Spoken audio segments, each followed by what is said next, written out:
श्री स्वामी समर्थ. तुम्ही दिवस-रात्र कष्ट करता, रक्ताचं पाणी करता, पण महिन्याच्या शेवटी 20 तारखेनंतर खिशात मात्र ₹100-200 उरतात.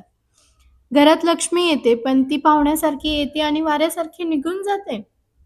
तुम्हाला वाटतंय का, की तुमच्या कष्टाला फळ मिळत नाहीये? मग थांबा.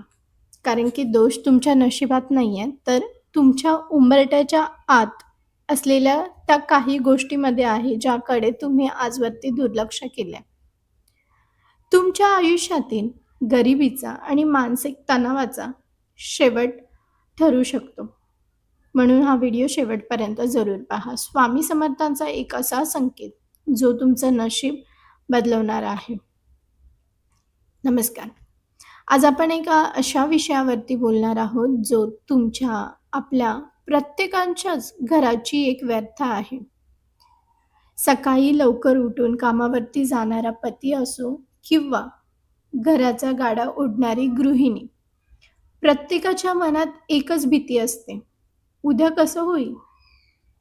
कर्जाचा डोंगर वाढतच चाललाय. मुलांच्या शिक्षणाची फी भरायची आहे. औषध, उपचाराचा खर्च अचानक समोर येतो आणि मग आपण विचार करतो, की देव, मी तर कोणाचं वाईट केलं नाहीये. मग माझ्याच नशिबात हे का? घरामध्ये किरकोळ कारणावरून भांडण होतात, अन्नाचा अपमान होतो आणि मग त्या घरातून शांतता कायमची निघून जाते. तुमच्यासोबत असं घडतंय का? तुम्हाला वाटतंय का, की तुमचं घर, घर न राहता फक्त एक भिंतींचं हॉटेल झालंय?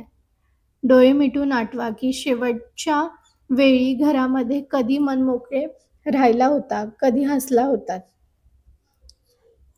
पैसा न टिकण्याची कारण हे बाहेर नसतात, ती तुमच्या सवयींमध्ये दडलेली असतात. बहुतेक लोकांना वाटतं, की जास्त पैसा कमवायला की प्रश्न सुटतील. पण हे धक्कादायक सत्य आहे, की जर तुमच्या भांडणात छिद्र असेल, तर तुम्ही कितीही पाणी ओतलं तरी ते भरणारच नाही. म्हणून पहिली चूक म्हणजे घरात असलेली सततची नकारात्मक बडबड. तुम्ही जेव्हा म्हणता ना, की माझ्याकडे पैसेच नाहीत, तेव्हा तुम्ही ब्रह्मांडात तोच संदेश पाठवत असता. दुसरी चूक वेळेचं आणि अन्नाचं महत्त्व न जाणणं. ज्या घरात सूर्योदयानंतर कचरा काढला जातो किंवा उष्टी भांडी रात्रभर तशीच राहतात, तेथे लक्ष्मी कधीच थांबत नाही. तिसरी चूक कष्टाचा पैसा चुकीच्या मार्गावरती खर्च करणं. व्यसन किंवा दिखावण्याच्या गोष्टी खरेदी करून त्यावरती खर्च करणं हा तुमच्या प्रगतीला लागलेला वाळू ठरू शकतो. स्वामी म्हणतात, की भिवू नकोस, मी तुझ्या पाठीशी आहे. पण कोणाच्या पाठीशी असतात? जो स्वतःला सावरण्याचा प्रयत्न करतो, त्याच्याच पाठीशी स्वामी असतात. अक्कलकोटचे स्वामी समर्थ महाराज कधीच असं म्हणत नव्हते, की तुम्ही संसार सोडून हिमालयात जा. त्यांचा संदेश परपंचात परमात्मा साधण्याचा होता. स्वामी चरित्र सारामृतमधील देखील एक छोटासा पण महत्त्वाची गोष्ट आठवा. जेव्हा एक गरीब भक्त त्यांच्याकडे आला आणि तो म्हणाला, की महाराज, माझं नशीब खूप वाईट आहे. तेव्हा स्वामींनी त्याला एकच विचारलं होतं, तू तुझ्या घरातल्या लक्ष्मीचा सन्मान करतोस का?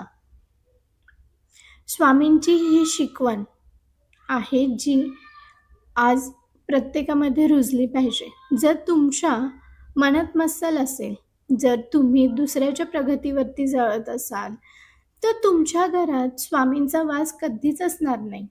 स्वामी म्हणतात, की कर्म हेच तुमचं नशीब ठरवतं. तुम्ही घरात वावरताना, बोलताना जे बीज पेरतात, ते झाड उद्या उगवणार आहे. उंबरठ्याची ताकद.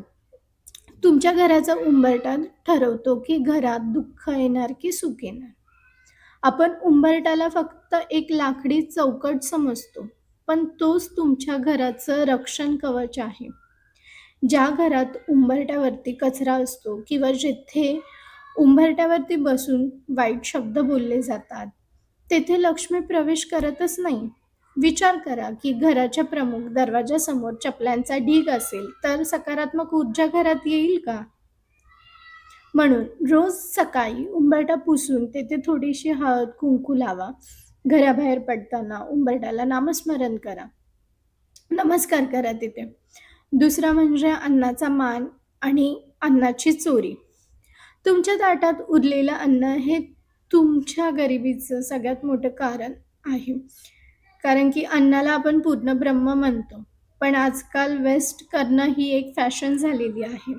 हॉटेलमध्ये गेल्यावरती आपण खूप मागवतो आणि अर्धं ते तसंच टाकून देतो. हेच अन्न तुमच्या कष्टाच्या पैशातून आलेलं होतं. स्वामी सगळं भक्तांना वाटून खायला सांगायचे. ताटात तेवढाच घ्या जेवढं तुम्ही खाऊ शकता. अन्नाचा एकही कण वाया घालवू नका. तिसरं म्हणजे रात्रीची भांडी आणि लक्ष्मीचा वास.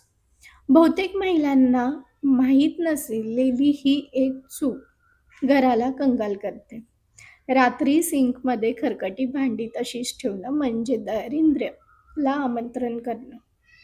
तुमच्या बेडरूममध्ये जर कचरा असेल तर तुम्हाला शांत झोप लागेल का? मग देवाचा वास असलेल्या घरात घाण कशी चालेल? म्हणून झोपण्यापूर्वी किचन, कट्टा आणि भांडी स्वच्छ करा. स्वयंपाकघर लख्ख असेल तर सकाळी घरात प्रसन्नता राहते. चौथा, कष्टाचा पैसा आणि दानधर्म. जर तुम्ही ₹10 कमवत असाल, तर ₹1 देवाचा आहे त्यामधला. आपण फक्त स्वतःसाठी कमवतो, पण स्वामी म्हणतात की परोपकार पुण्य. म्हणजे तुम्ही कितीही श्रीमंत असा, जर तुम्ही गरजूंना मदत केली नाही, तर तुमचा पैसा आजारपणात किंवा कोर्ट कचेरीमध्ये वेस्टमध्ये खर्च होईल कुठे ना कुठेतरी. म्हणून दर महिन्याला तुमच्या कमाईतील थोडासा हिस्सा तरी तुम्ही प्राण्यांसाठी कुत्रं, गाय किंवा गरीब मुलांना किंवा गरजूंना तो द्या. त्याने तुम्हाला 10 पटीने ते तुमच्याकडे मिळेल. 5वं म्हणजे मानसिक तणाव आणि नामस्मरण. तुमच्या चिंतेमध्ये तुमचं काम बिघडत नाही, तर तुमचं शरीर, तुमचं घर देखील बिघडतं. काय होईल या